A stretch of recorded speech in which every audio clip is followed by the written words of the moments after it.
한번 따라 하실까요? 아비의 겉면에 담긴 소망. 아비의 겉면에 담긴 소망. 자, 고린도 교회의 분쟁을 해결하기 위하여 사도 바울이 편지를 쓰고 있습니다. 4개의 파가 갈려서 그 각 파에 소위 말하는 수장들이 있었고요. 또 그들을 돕는 중간에 있는 또 다른 직분자들이 있고요. 패가 나누어서 긴장하고 갈등하고 교회를 부흥시키고 성장시켜야 되는데 교회를 무너뜨리는 엄청난 문제가 고린도 교회 가운데 펼쳐진 겁니다.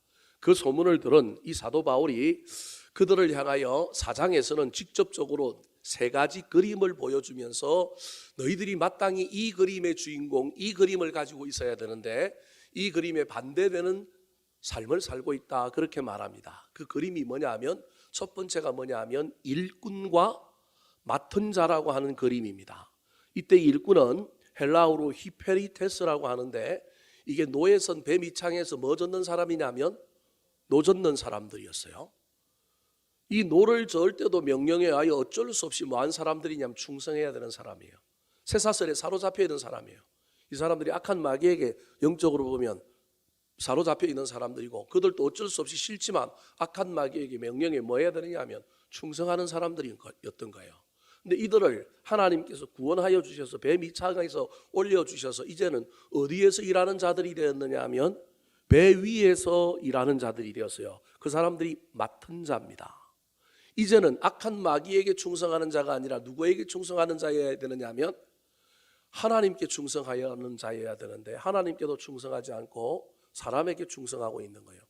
비밀을 맡겨주셨는데 비밀은 온데간데 없고 예수 그리스도로 말미암아 구원받는 비밀, 복음의 비밀, 사람을 구원하는 비밀은 온데간데 없고 서로 자랑질하고 서로 깎아내리고 서로 비난하고 판단하는 일에 제일 앞서 있는 모습을 그들이 가지고 있었습니다. 그래서 사도 바울이 다시 한번 너희들이 일꾼이었다, 너희들이 맡은 자다, 맡은 자는 판단하는 자가 아니라 맡은 일에 충성을 다하는 자다, 지금 너희는 누구에게 충성하고 있느냐 묻고 있는 거예요. 두 번째 그림이 9절에 보면 뭐라고 얘기하고 있느냐 하면 죽이기로 작정하고 끄트머리에 둔 자다, 이 사형수란 말이에요. 쉽게 얘기하면 전쟁에 져서 포로로 끌려가는 자들, 포로는 개선 장군 행렬에 어디에 뒀느냐 하면 제일 뒤에 둔 자입니다.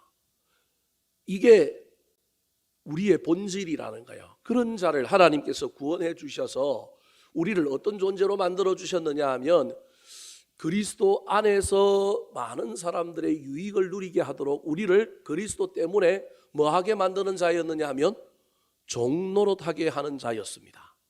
그러니까 지금 고린도 교회에 있는 4개파의 수장들에게 뭐라고 얘기하고 있냐면 나 사도 바울이 너희들을 구원하게 하여 종노릇함으로 말미암아 너희들이 왕노릇했으니 이제 너희들이 종노릇함으로 고린도 시내에 있는 아직도 믿지 않은 많은 사람들을 뭐하게 해야 된다고요?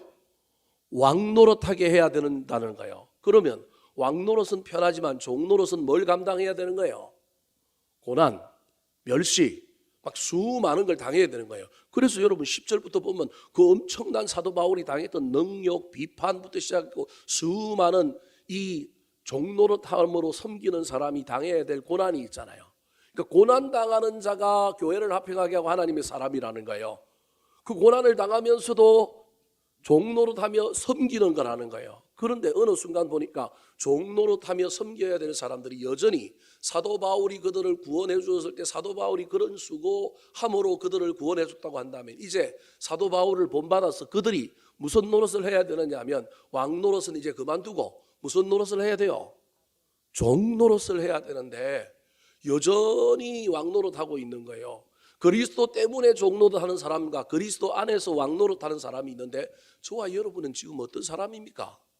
우리가 옛날에는 새 가족이 오면 섬겨주고요, 처음 되면 밥 사주고요, 뭐 그러잖아요. 왕노릇하는 거죠, 예수 믿고. 근데 조금 있으면 그 왕노릇 했던 사람들이 변하여 뭐 노릇해야 된다고요? 종노릇해야 되는 거예요. 그 종노릇은 고난이에요. 어려운 거예요. 그래서 그 고난을 견디는 사람, 종노릇함으로 말미암아 다른 사람을 왕노릇하게 만드는 사람이 너희인데 너희가 어찌하여 그 길을 가지 않고 여전히 지금도 왕노릇하고 있느냐? 그게 두 번째 그림이에요. 세 번째 그림이 이제 오늘 본문부터 또 단락이 바뀌면서 나오는 그림인데 그 그림이 무슨 그림이냐면 아버지의 그림이라는 거예요. 사도 바울이 자기가 아버지로 삶을 살기 때문에 내가 선생이면 졸업하면 끝이고 내가 그냥 장사꾼이면 이익만 있으면 내가 관여하면 되지만 아버지는 낳았을 뿐만 아니라 뭐 하게 해야 되는 거예요? 키워야 되는 거예요. 그래서 아버지는 자식들이 잘못된 일을 내버려 두지 않는다는 거예요. 이게 하나님이 우리를 향하신 것이고 하나님을 닮은 나 사도 바울도 고린도 교회가 지금 문제가 있다 그러는데 그 문제를 내가 가만 보니 내가 그 문제를 해결하기 위하여 내가 아버지로 나서야 되겠는데 아버지로 나서면서 너희들에게 줄 교훈이 있는데 뭐냐면 너희들이 아버지가 아니라 무슨 노릇하고 있다고요? 선생 노릇하고 있는 거예요. 여러분 선생 노릇을 조금 더 폄하하여 이야기하면 뭐라고 흔히들 한국 사람들이 얘기해요? 선생질한다 그러잖아요.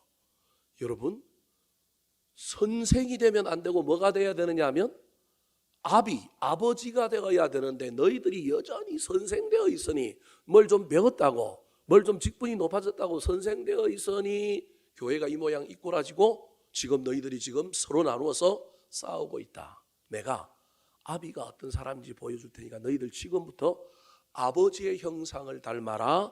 아버지의 마음을 품고 아버지가 되어라. 그러면 갈등은 없어지고 교회는 하나 되고 영적으로 부흥하는 놀라운 일이 일어날 거다. 그러면서 자기 자신을 이 사람들에게 모델로 세우고 있습니다. 사랑하는 성도 여러분, 낫기만 하는 것이 아니라 버리지도 않고 무시하지도 않고 끝까지 책임지는 사람이 아버지입니다. 그래서 이 아버지인 이 사도 바울이 시공간을 초월하여 에게해 맞은편에 터키의 예배소에 있으면서도 그리스의 고린도 교회를 향하여 여전히 편지를 쓰는 거예요. 몇 번 쓰는 거예요? 고린도 전후서지만 제가 총 몇 번 썼다고 얘기해요? 4번 편지를 써요. 눈물의 편지 있고요. 그 앞에 쓴 편지가 있고요. 그러니까 총 4번 정도 편지를 써서 여전히 이들을 건면하고 이들을 양육하고 이들을 훈육하여 이들이 지금 잘못된 길을 가는 걸 바르게 하려고 이 아버지가 지금 애를 쓰고 있는 것입니다. 사도 바울이 자기 자신을 아버지라고 소개하며 내가 이 문제에 개입하여 이제 너희들에게 건면하려고 하니 내 건면을 들으라는 거예요. 자, 14절 말씀 같이 한번 읽어볼까요? 시작. 내가 너희를 부끄럽게 하려고 이것을 쓰는 것이 아니라 오직 너희를 내 사랑하는 자녀같이 권하려 하는 것이라. 너희가 내 사랑하는 자녀고 내가 아버지라서 내가 너희들을 뭐 하려고 지금 한다고요? 건면하려고 건하려고 하고 있다. 너희들을 부끄럽게 하는 게 목적이 아니라 성장시키고 성숙시키고 바르게 하는 것이 목적이다.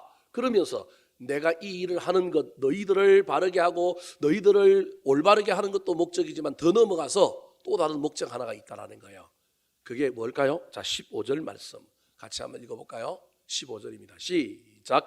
그리스도 안에서 일만 스승이 있으되 아버지는 많지 아니하니 그리스도 예수 안에서 내가 복음으로써 너희를 낳았음이라. 너희들이 잘못된 길에서 돌이켜서 깨닫고 돌아오는 것, 내 건면을 듣고 돌아오는 걸 넘어서서 이제는 서성 즉 선생에서 뭐가 되라고요? 아버지가 아비가 되라는 거예요.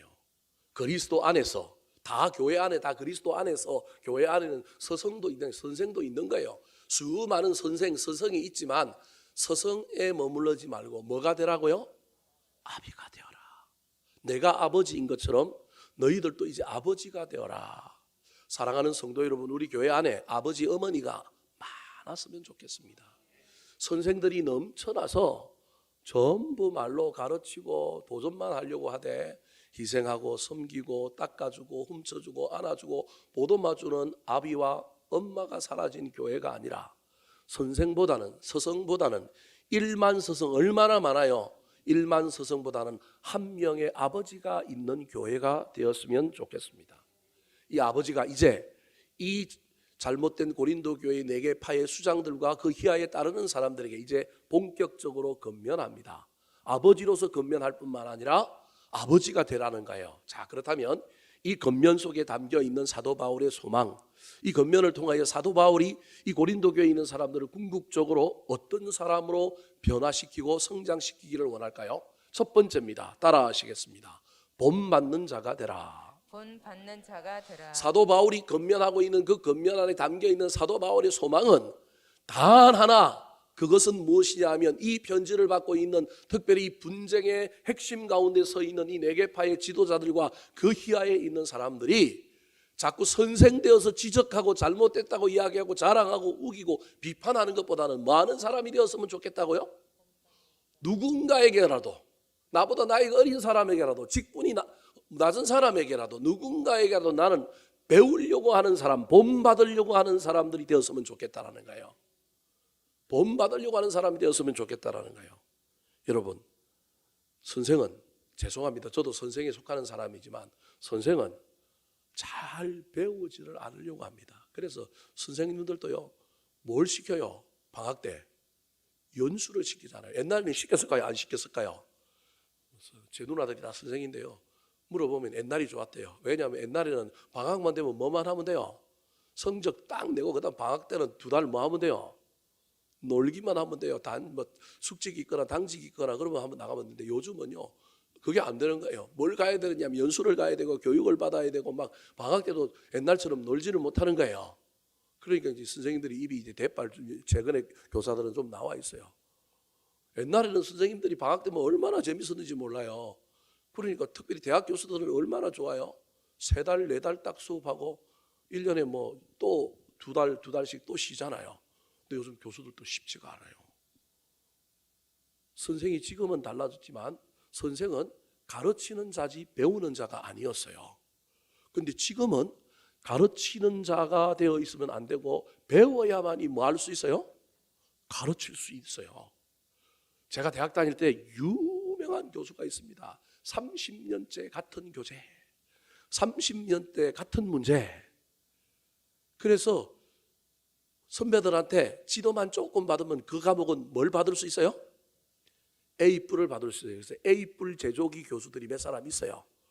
몇 년이 지나면 신문물이 들어오고 새로운 학설이 들어오고 새로운 내용이 들어오고 새롭게 가르쳐야 되는데, 물론 회 아래 새 것이 없기는 하지만 그럼에도 불구하고 뭔가가 진보가 일어나고 성장이 일어나야 되는데 똑같은 거예요. 30년째 대학교 앞에 인쇄집에 그 강의한 복사되어 있는 거 그거 갖고 그냥 그거 보면 그대로 뭐 하고 있는 거예요?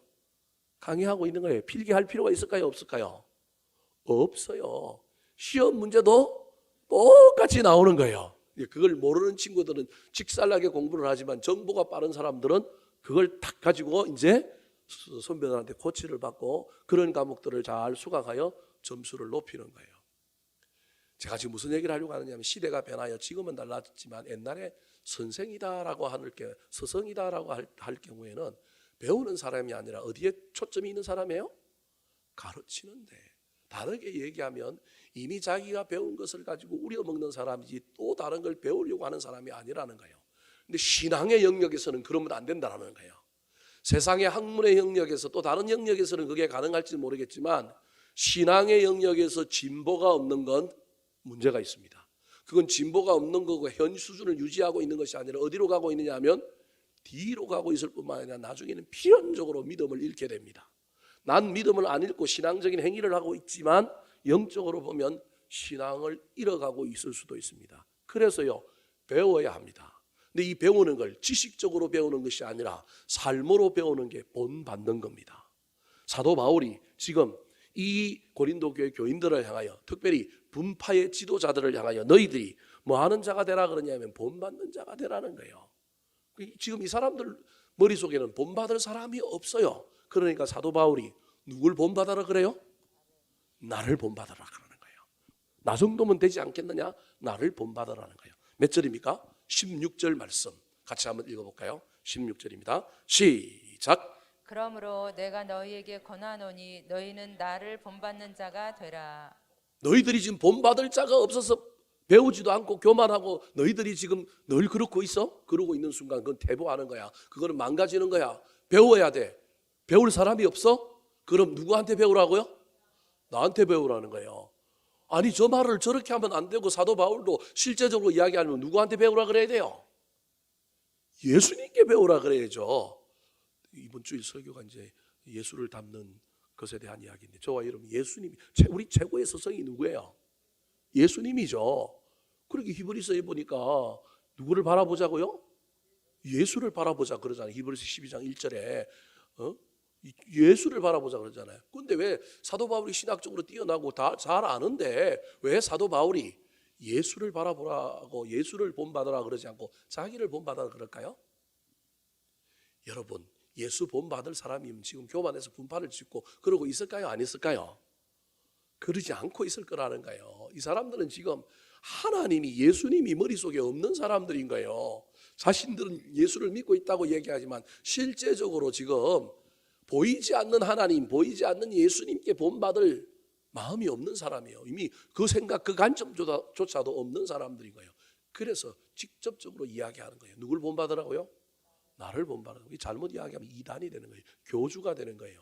그럼에도 불구하고 사도 바울이 이 말을 할 수 있었던 이유는 오늘 본문 다음에 고린도서 11장 1절에 이렇게 얘기합니다. 자, 11장 1절 말씀 같이 한번 읽어볼까요? 시작. 내가 그리스도를 본받는 자가 된 것 같이 너희는 나를 본받는 자가 되라. 내가 누구를 본받아요? 그리스도를 본받으니 지금도 나는 그리스도를 본받고 있으니 너희들이 나를 본받으면 너희들이 직접 예수 그리스도를 본받을 수 있으면 좋겠지만 그게 어렵고 그게 쉽지 않으니 사람인 나를 좀 본받음으로 내가 그리스도를 본받음으로 말미암아 너희들이 나를 본받는 것이 100%까지는 안 된다 할지라도 적어도 90%는 되지 않겠느냐. 나를 좀 본받아라. 저 이야기 속에 무슨 얘기를 하고 있냐면 나도 본받는 자의 삶을 사는데 내가 보기에 너희들이 나보다 더 어리고 영적으로 어리고 뭐 말이 되는지 안 되는지 모르겠지만 영적으로 어리고 내가 복음으로 낳은 아들들인 너희들이 나도 예수 그리스도를 본받는데 너희들은 왜 안 본받느냐는 거예요. 그 말은 너희들이 예수 안 본받으니 누구라도 본받으라고요? 나라도 본받아라 그렇게 얘기하고 있는 거예요.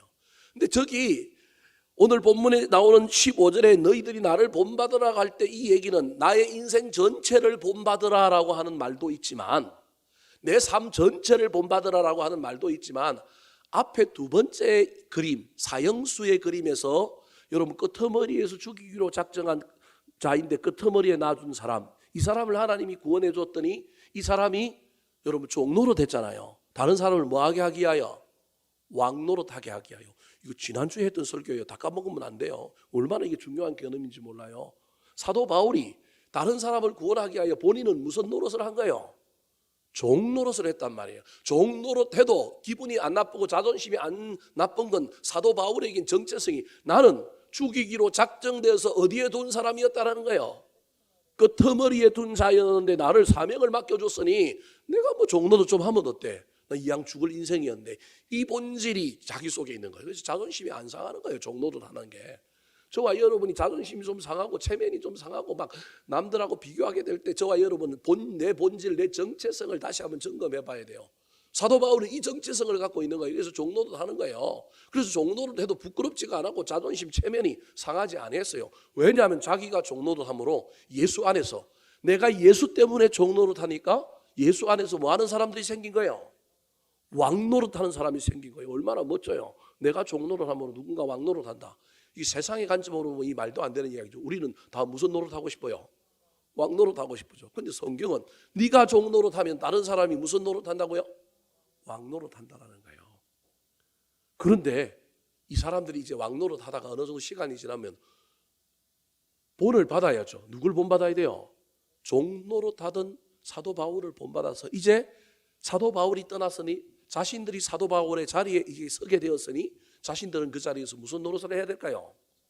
종노릇을 해야 되는데 종노릇을 안 하고 있는 거예요. 그 얘기를 하는 거예요. 나를 본받으라라고 하는 건 내 인생을 내 전체 삶을 본받으라라고 하는 의미도 있지만 지금 여기서 나를 본받으라라고 하는 이 이야기는 뭐냐 하면 왜 너희들이 종노릇하지 않고 지금 왕노릇하고 있느냐. 한 공동체의 왕이 몇 명인 거예요? 따지고 보면 4명인 거예요. 왕 4명이면 나라가 평안해요? 아니면 분란스러워요? 말이 좀 이상합니까? 여러분 너무 기분 나쁩니까? 여러분 한 공동체의 한 위계 질서 속에는 최고 지도자는 몇 명이어야 돼요? 한 명이어야 돼요. 그 한 명이 좋은 나라 지도자면 잘 될 거고요. 나쁜 지도자면 그래도 문제가 있겠지만 그럼에도 불구하고 여러분 하나님이 세계를 경영하는 모든 질서의 근본은요. 한 공동체의 지도자는 몇 명인 거예요? 왕은 몇 명인 거예요? 한 명인 거예요. 한 명. 물론 왕의 버금가는 지도자를 세우기도 하지만 질서상은 왕이 한 명인데 지금 고린도 교회는 왕이 몇 명인 거예요? 4명인 거예요. 4명이 지금 왕 노릇하고 있는 거예요. 그러면 그 교회가 되겠어요? 그러니까 지금 무슨 노릇하라는 거예요? 제발 종노릇해라. 나를 본받아라 라고 하는 이야기의 직접적인 숨겨져 있는 의미는 너희들이 왕 노릇하지 말고 무슨 노릇하라는 거예요? 종노릇해라 라고 하는 겁니다. 제가 새벽 기도 때 잘못 인용해갖고 우리 집 사람한테 집에 가서 혼났는데, 여러분 근현대 우리나라 문학 중에 김동인이라고 하는 사람이 쓴 소설 중에 발가락이 닮았네라고 하는 소설이 있습니다. 새벽 기도에는 제가 지연이를 현진건이라고 얘기했는데 집에 갔더니 우리 집 사람이 틀렸다고 저를 막 대따 까길래 오늘은 바로 잡고 설명합니다. 애를 못 낳는 소위 말하는 불임의 원인이 남자에게 있는 한 사람이, 이 사람이 아주 식자척인데 한 여자랑 결혼을 하게 되는 거예요. 근데 이 여자가 좀 바람을 좀 피우고 좀 문제가 있는 여자인데 이미 임신을 어디 가서 해온 걸 알면도 불구하고 자기는 애를 못 낳는 남자니까 이 여자를 사랑해서 이 여자랑 결혼해서 그 아이를 낳은 거예요. 사실은 아이를 낳았는데 그 아이가 자기 아이예요, 아니면 남의 아이예요?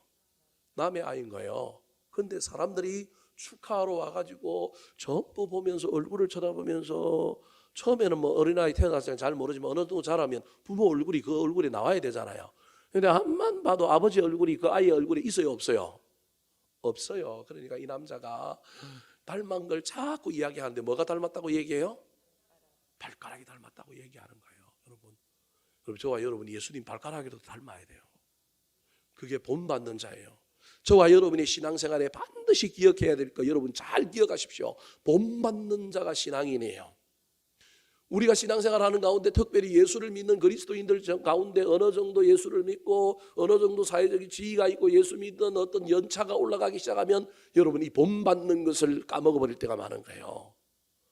사도 바울이 본받다가 이제 다른 사람에게 본이 되는 위치가 되었음에도 불구하고 지금도 나는 그리스도를 본받는다고 얘기하는 것처럼 어느 누구도 본받는 자의 이 정체성을 상실하면 안 되는 거예요. 본받는 자의 동시에 본이 되는 사람이 되면 되는 거예요. 그런데 본이 되는 사람이 되기 전에 저와 여러분이 제일 먼저 해야 될 일이 뭐냐면 본받는 거예요. 위로 하나님을 본받으시기 바랍니다. 그런데 여러분 하나님만 본받지 마시고 사람을 본받으십시오. 사도 바울이 하는 얘기의 핵심이 이거라니까요. 교회 안에 예수 믿는 사람들 중에 나는 세상에 교회 안에 믿을 사람, 본받은 사람 한 사람도 없다. 조심하십시오. 그런 사람 조심하셔야 됩니다. 여러분 진짜로 제가 여러분에게 권면합니다. 조심하셔야 됩니다. 얼마나 우리 속에 교만이 움트고 있는지 모릅니다. 나도 모르는 사이에 본받은 사람이 없다. 말이 안 되는 겁니다. 여러분 영적으로는 우리 하나님을 본받아야 될 뿐만 아니라 교회 안에서도 그 어떤 좀 불편하고 그 어떤 조금 뭔가 우리 마음에 들지 않는 공동체라 할지라도 그 안에 하나님께서 각자에게 숨겨놓은 보석과 같은 은사와 장점들이 다 있다는 걸 기억하셔야 됩니다. 그래야만 저와 여러분이 겸손해지는 거예요. 본받는 자가 되는 것, 이게 바울 사도가 아버지로 고린도 교회 교인들을 향하여 외치는 첫 번째 소리인 동시에 하나님이 오늘을 살아가는 저와 여러분, 자기 아들들인 우리가 하나님을 아바 아버지로 부르는데 그 아바 아버지로 부르는 자녀들에게 하나님께서 지금 하고 있는 얘기가, 예수 그리스도께서 우리에게 하고 있는 얘기가 너희는 본받는 자냐. 김동인의 소설에서 발가락이 닮았다라고 우기는 그 아버지처럼 적어도 우리가 어느 한 구석이라도 닮는 사람이 되어야 하지 않겠습니까? 사람에게서도 본받으려고 애를 쓰는 저와 여러분이 되기를 예수님의 이름으로 축원합니다. 두 번째, 아비로서 고린도 교회 교인들을 향하여 건면하고 있는 이 사도 바울의 건면에 담겨 있는 사도 바울의 소망은 어떤 것일까요? 이 소망은 하나님이 저와 여러분을 향하여 가지고 있는 소망이기도 합니다. 두 번째 소망입니다. 따라 하시겠습니다. 생각나게 하는 사람이 되라. 생각나게 하는 사람이 되라. 자, 본받는 자가 되라고 하면서 사도 바울이 또 다른 하나를 이야기합니다. 뭐라고 얘기하고 있느냐 하면, 자, 하나님 본받아야 되는데 너희들이 하나님 본받기 힘드니 누굴 본받으라고요? 나를 본받으라는 거예요. 근데 내가 지금 어디에 있느냐 하면 예배소에 있지. 너희들이 나를 본받아야 되는데 내가 지금 멀리 있지. 멀리 있으면 마음도 멀어지는 것처럼 멀리 있지. 그러면 내가 너희들에게 본받는 사람 또 한 사람을 한번 보여줄게. 너희들이 나를 본받아야 되는데 나를 본받을 수 있도록 너희들에게 도움이 될 사람 한 사람 보여줄게. 너희들과 똑같은 위치에 서서 나를 본받는 데 성공한 사람 한 사람을 내가 보내줄게. 그 사람이 누구라고요? 오늘 본문의 디모데에 대한 이야기가 나오는 거예요. 그 사도 바울이 지금 뭐라고 얘기하고 있냐면 너희들과 똑같은 나의 제자인데 내가 보기에는 디모데는 나를 본받는 사람인데 여전히 디모데는 나를 본받고 있는데 너희들은 왜 내가 똑같이 배 아파 나왔는데 디모데도 나왔고 너희들도 나왔는데 왜 너희들은 본받는 자가 아니니? 내가 낳은 아들 중에 본받는 자의 삶을 충실히 산 사람 한 사람 디모데를 내가 너희들에게 보낼게 그 얘기를 하는 거예요. 자 17절 같이 한번 읽어볼까요? 17절 시작. 이로 말미암아 내가 주 안에서 내 사랑하고 신실한 아들 디모데를 너희에게 보내었으니 그가 너희로 하여금 그리스도 예수 안에서 나의 행사 곧 내가 각처 각 교회에서 가르치는 것을 생각나게 하리라. 이로 말미암아라고 하는 말은 두 가지의 의미가 있는데 하나는 너희들이 막 분란을 일으키고 막 이러기 때문에 내가 가야 되는데 지금 내가 갈 수 없으니 이 분란의 문제를 해결하기 위하여 이로 말미암아 내가 조정관으로 누굴 보내느냐면 디모데를 보낸다라고 하는 1차적인 의미가 있고 또 다른 말은 너희들이 나를 본받아야 되는데 너희들이 본받을 줄 모르니까 미리 본받은 성공한 사람 내가 한 사람 보냈더니 그 사람을 통하여 다시 나를 본받아 보려고 애를 써라라고 하는 두 번째 의미가 있는 거예요. 그게 이로 말미암아요. 그래서 내가 누굴 보내냐면 디모데를 너희에게 보낼 텐데 디모데가 너희들에게 가는 순간 너희들에게 어떻게 디모데가 할 거냐 하면 내가 한 행동, 내가 한 가르침, 내가 했던 그 모든 것을 디모데는 뭐하게 하는 사람이 될 거라는 거예요? 생각나게 하는 사람이 될 거라는 거예요. 이게 무슨 말이냐 하면 디모데가 나를 닮았기 때문에 디모데가 나를 본받으려고 했기 때문에 나는 멀리 있고 디모데를 내가 너희들에게 보내는 순간 너희들이 디모데를 보는 순간 누구를 생각할 거라고요? 나를 생각할 거라는 거예요. 더 나아가서 나를 생각하는 순간 너희들이 예수 그리스도를 생각하게 될 거다. 이 논리인 거예요. 얼마나 대단해요? 기가 막히지 않습니까? 저는 이런 일이 일어났으면 좋겠어요. 야, 정말 여러분 이건 영적으로 대단한 거예요. 그 아들을 보는 순간 아버지가 생각난다. 외모만 생각나는 것이 아니라 아들의 삶을 통하여 아버지의 삶이 생각난다. 그러면요 그 아버지와 그 아들은요 정말로 멋진 삶을 산 거예요. 제가 본 그 아버지는 진짜 행복할 것 같아요. 아버지를 봐야 되고 아버지를 봐야 아버지가 생각나는데 뭘 보느냐 하면 아들을 봤는데 누가 생각나느냐? 아버지가 생각나는 거예요. 그런데 아버지의 외모가 생각나는 게 아니라 아버지의 가치, 아버지의 정신, 아버지의 그 놀라운 것들이 아들을 보고 생각을 하는 거예요. 디모데가 그런 사람이라는 거예요. 너희들이 그래야 된다는 거예요. 세상 사람들이 너희들을 보는 순간 너희들을 통하여 누가 생각나야 되느냐 하면 내가 생각나야 하고 누가 생각나야 되냐면 하나님이 생각나야 한다는 거예요. 이 말에 저와 여러분 도전받아야 됩니다. 세상 사람들이 우리를 보는 순간 교회가 생각나야 하고 우리를 보는 순간 연상작용에 하여 어떤 그 분위기에 하여 누가 생각나야 되면 예수 그리스도가 생각나게 하는 게 이게 신앙인이라는 거예요. 본받는 자. 두 번째는 뭐 하느냐 생각나게 하는 자라는 거예요. 헨리 나우엔이라고 하는 사람이 1999년에 쓴 책 중에 지금의 절판이 됐는지 지금도 있는지 없는지 모르겠어요. 두란노에서 1999년에 나왔는 책 중에 예수님을 생각하게 하는 사람이라고 하는 책이 있어요. 제가 보기엔 목회자들은 이 책을 꼭 읽어야 됩니다. 여러분 거기에서 뭐라고 얘기하고 있느냐면 이 헨리 나우엔이라고 하는 사람이 아주 유명한 영성가인데 이 사람이 예수님을 생각나게 하는 사람이 있어야 한다는 거예요. 그 중에 대표적인 사람은 누구냐면 사역자들, 목회자들은 목회의 행위, 뭐 설교를 하든 무슨 얘기를 하든지 간에 이 일들을 통하여 그의 행위로 말미암아 그의 말, 그의 행동, 그의 언어, 그의 기도 뭘 보든지 간에 그걸 통하여 누가 생각나게 해야 되느냐면 예수님을 생각나게 하는 사람이어야 한다는 거예요. 제가요 이 책을 읽고 처음에는 은혜를 많이 받았는데 목회자가 되고 나서 얼마나 부끄러운지 몰라요. 사실은 오늘도 이 얘기 안 해야 여러분이 이렇게 제가 그래도 조금 폼을 잡을 수 있는데 그래도 여러분에게 도전이 되라고 제가 이 책을 여러분에게 소개하는 거예요. 모든 목회자 또는 목회자를 넘어선 모든 사역자는 그 삶에 있어서 그의 행위에 있어서 그로 말미암아 누가 생각나게 하는 사람이라는 거예요? 예수님을 생각나게 하는 사람이어야 한다는 거예요. 그게 좀 어려우면 세 가지를 딱 설명하는 거예요. 치유하시는 예수님을 생각나게 하는 사람, 붙드시는 예수님을 생각하게 하는 사람, 인도하시는 예수님을 생각나게 하는 사람. 그 책이 3장으로 구성돼 서론 빼고 나면 3장으로 구성. 얼마나 얇은지 몰라요. 요만해요.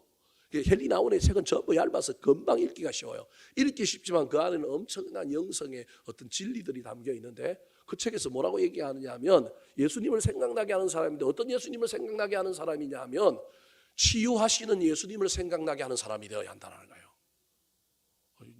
더 이상 이야기하면 책이 안 팔릴 거기 때문에 제가 여러분 여기까지만 이야기하도록 하겠습니다. 두 번째는 뭘 이야기하냐면 붙드시는 예수님을 생각하게 하는 사람이라는 거예요. 예수님이 치유하실 뿐만 아니라 붙들어 주시는 분이라는 거예요. 우리 삶이 그런 삶으로 가야 한다는 걸 사실 은연중에 얘기하고 있는 거예요. 세 번째가 뭐냐 하면 인도하시는 예수님을 생각나게 하는 사람. 그 사람을 보고 그 사람을 쳐다보고 그 사람을 따라가고 그 사람과 함께 있으면 이런 연상작용 때문에 이런 예수님의 모습이 그 사람을 통하여 보여진다는 거예요.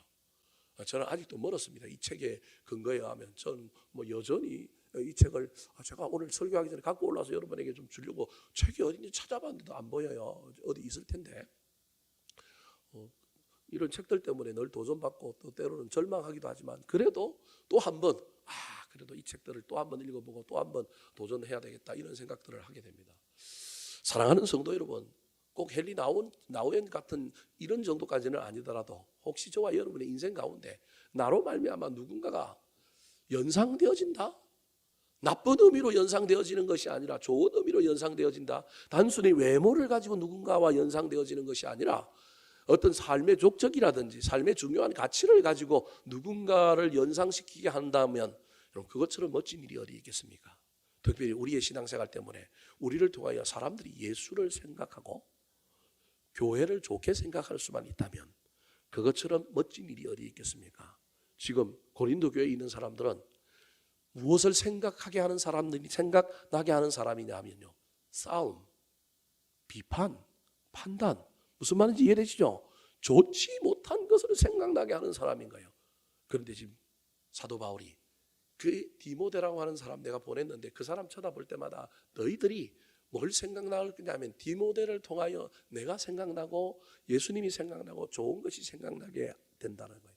너희들도 디모데처럼 본받는 자의 삶을 잘 따라감으로 말미암아 본받는 자의 삶에서 이제는 생각나게 하는 사람이 되어라. 저와 여러분도 그 삶을 살 수 있게 되기를 예수님의 이름으로 축원합니다.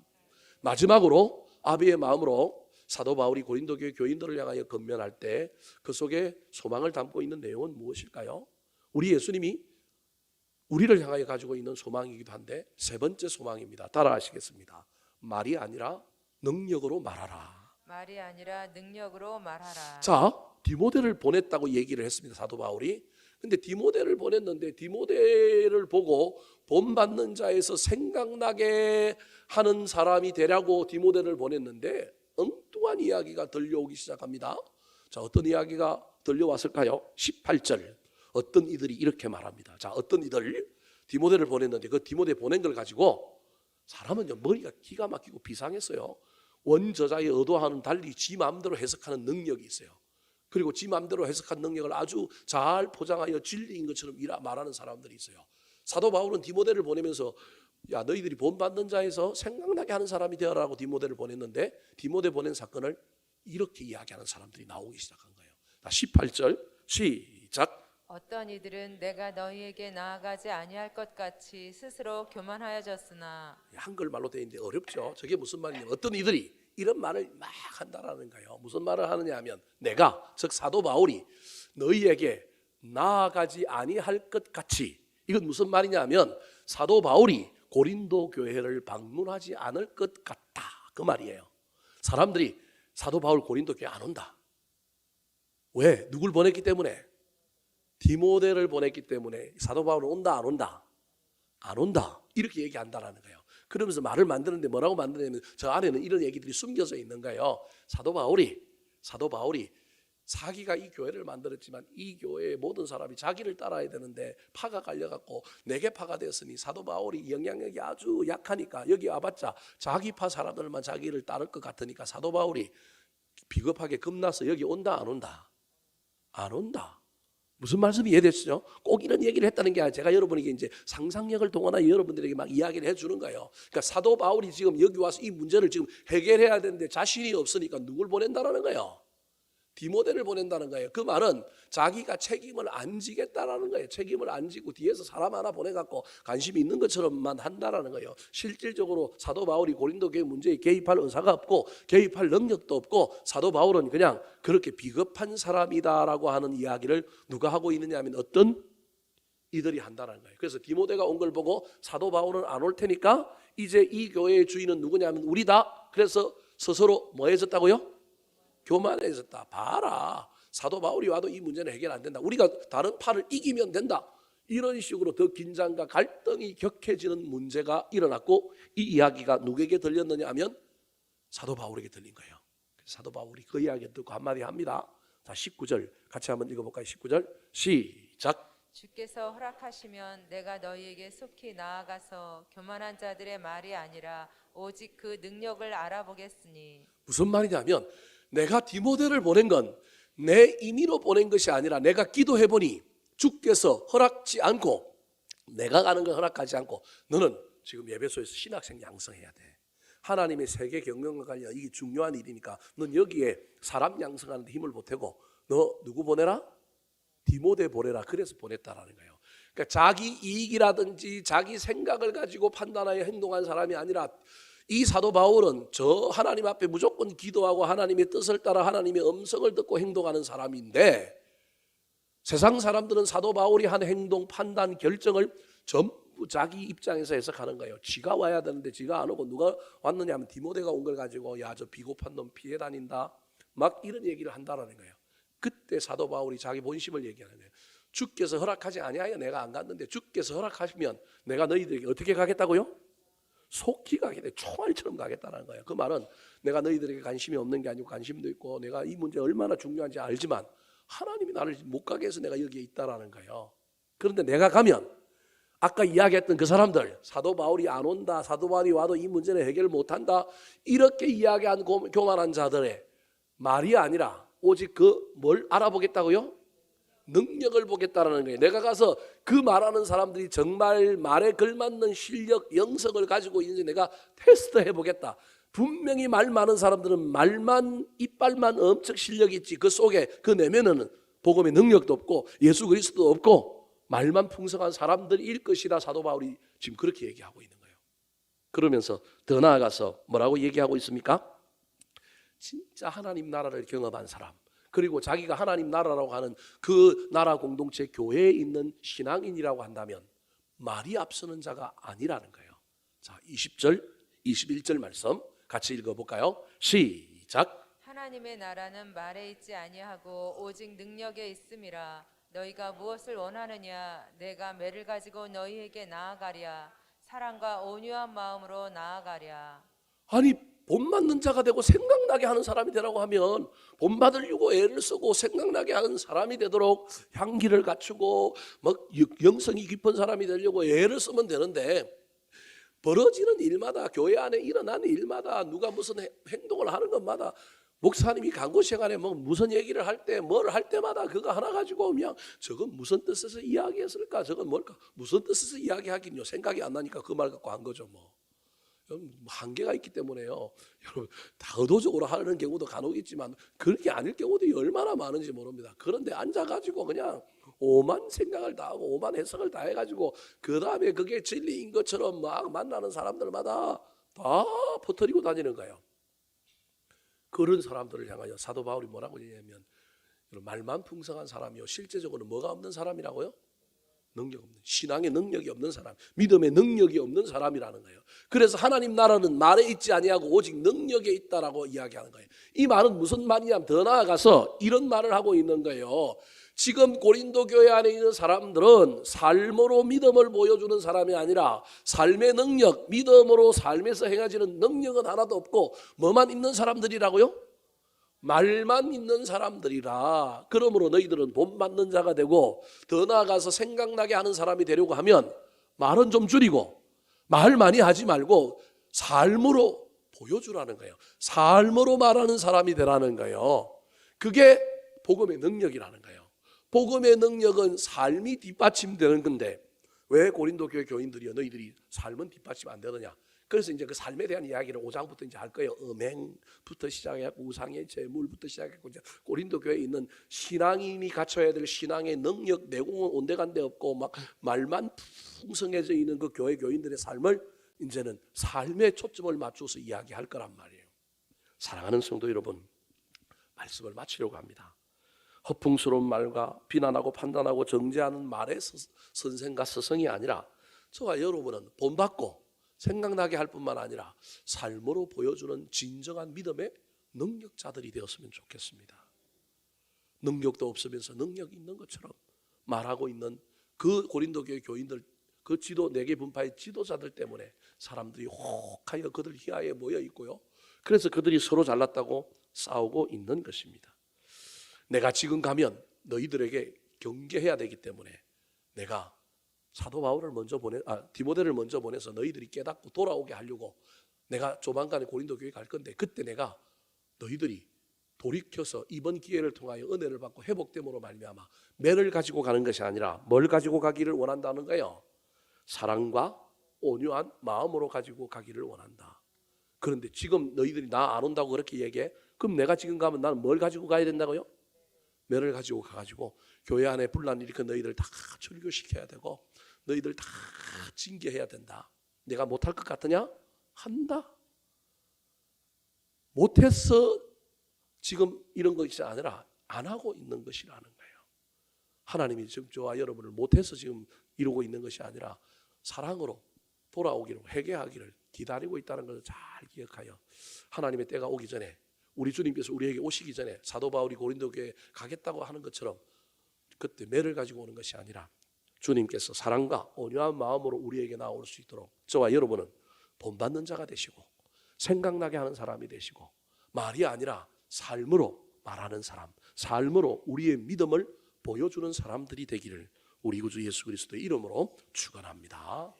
한번 따라 하실까요? 아비의 겉면에 담긴 소망, 아비의 겉면에 담긴 소망, 본받는 자가 되라. 본받는 자가 되라. 생각나게 하는 사람이 되라. 생각나게 하는 사람이 되라. 말이 아니라 삶의 능력으로 말하라. 말이 아니라 삶의 능력으로 말하라.